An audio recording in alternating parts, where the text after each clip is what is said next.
But all right, so let's see. We were gonna broach a conversation here briefly about the auto tone. You guys had some thoughts on that, which is just for the fans who may not be too aware. The auto tone is that new, that like the vocal effect that like, you know, Kanye has made it. Well, he wasn't the first to do it by any means, but he was doing it to make it even more commercial, I think. I know what I'm starting to see though, and I've seen it in other genres. It's like, you know how they had glam rock? Oh yeah. And the hair bands, like now it's like these glam rappers with the tight jeans. I mean, the b-boys used to wear fitted jeans, way to put it. But now they're wearing tight jeans, you know, skinny jeans. Yeah, them skinny jeans. Yeah. And just looking real fruity with the starburst colors. I mean, if you're not in a tropical weather, I don't understand all that, you know. You know, what you just said, how it kind of goes back to the old school. Now, I've got this book that's called Back in the Day, which is like a photographic record of late 70s, early 80s, goes to about 1990, of just like the hip-hop, like the b-boy culture in New York City. And again, now I'm from the suburbs. So when I got this book, you know, a few years ago, I was like, this is exactly what I was looking for. Like a real record of the time. So to me, it's kind of cool because, you know, people wearing jackets and stuff and the little, like, pork-pie hats. Kango bucket hats. So it's cool to me. I don't know, though. You're kind of, that's an interesting way you put it as glam rap, because that is kind of what it is now. Yeah, now it's glam rap with all these funny-looking belt buckles and just fruity. It's real fruity. Fraudulent. Yeah, I know what you mean. It's definitely, I mean, well, you don't see a lot of the underground doing it, as far as I can see. Oh, no, now, you guys get to more clubs and more of this legit stuff than I do, certainly. Yeah. So you guys would have a better take on it than me. But no, you still see a little bit of tight jeans, and it's is that right? Then again, some of the hip hop clubs ain't really the hip hop scene. You know what, Matt? Really. Squeeze in here just a little bit, just so we can catch it. The hip hop clubs nowadays ain't really the hip hop scene. Like most of the people that go there really ain't into hip hop like that. It's just mostly college kids.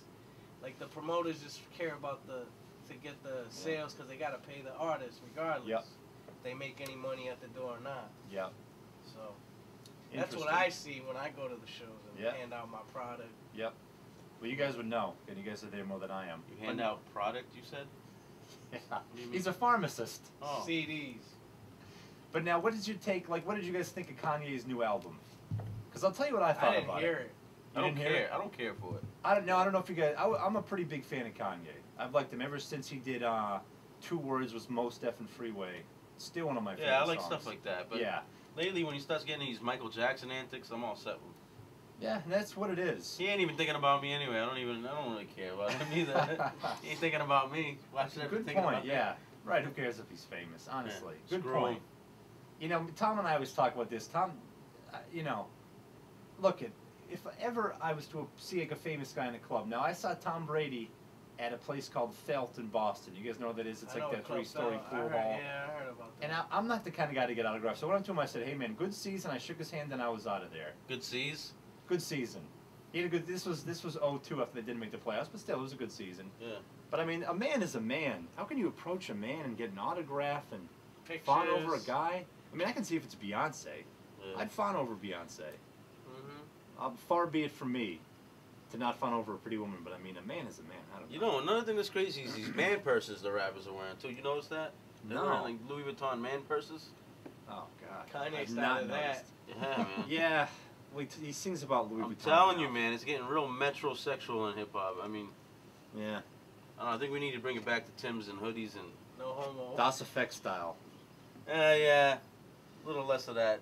Oh man. Well, I mean, like the outfits. Remember Das Effect style? They totally switched their style. Big tongue Timberlands. What's that? I just went to one of their shows. They totally switched their style up. You're talking about Das fashion Effects. or the actual rhyme style? Oh no, the fashion. Oh really? Totally different. Do they still have the dreads? No, one does, and the other one's kind of got a fro. Jeez, I can't even picture. And he got like, I don't want to call it tight clothes, but you know. Well, I can see it to some degree, because again, it is the style. You know, what are you going to do? My jeans have tightened up a bit these days. Not so much as to show the grapes, but tighter than it was when I was at school here, you know what I mean? But, all right, we're going to continue this interview again in about, we got about a break here, another 10 minutes. I'm going to put some music on. Our man T1 called up, who you gentlemen have met before. He is the local rapper on this show, and a talented fellow in many respects. Good-looking bastard, too. This guy pulls him down. But he requested some on D-Block, so I got some of that. And I'm going to go old here for a minute. I got some old Eric B. and Rakim. This is Mahogany. What album was that from, Tommy? You remember that? Rakim, Mahogany? Yeah, this is in lieu of Valentine's Day.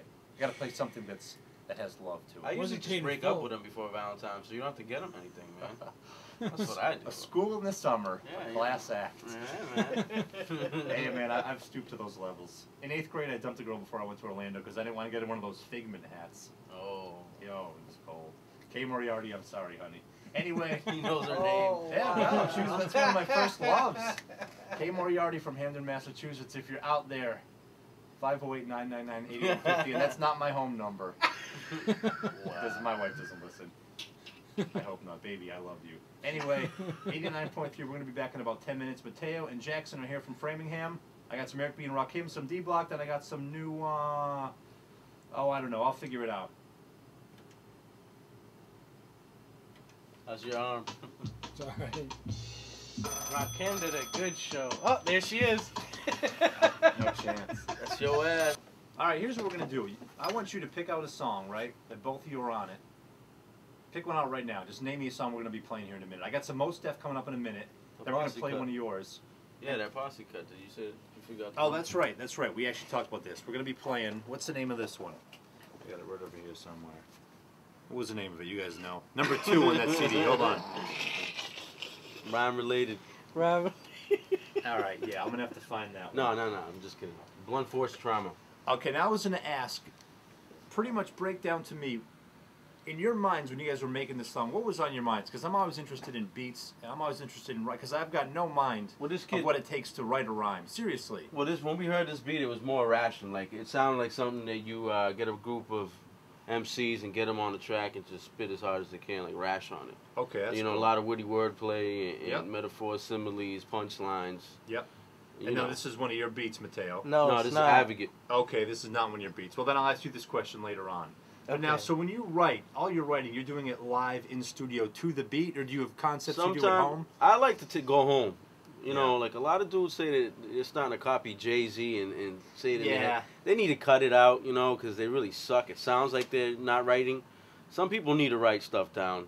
You know, that's the word of the wise. Well, I agree. You know, I mean, just cut it out. You're not one of the greats. Go home, get a notepad and write. Stop Yeah. being lazy, and, you know, and do something with, you know.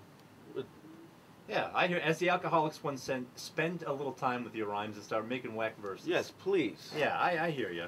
Now, again, for me, it's impressive either way because I've got no idea how somebody can stand on stage and freestyle. I mean, I don't know where this stuff comes from. Do you do this much? I did when I freestyle first much? started, you know, Yeah. when I didn't have studio time and I didn't get to go in the studio and record music. But once I started recording music, like I neglected my freestyle skills, like the off the top of the head, you know, like you talk about everything in the room, everyone does it.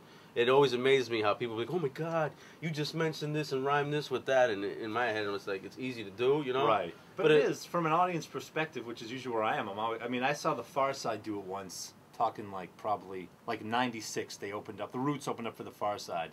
And they had a freestyle session going, they had kids up on stage, and I was like, I mean, I was pretty drunk, but I was like, this is pretty incredible. I mean, like you say, people were pointing stuff out, and I'm like, my God. Yeah. The mind to do this, it's not easy.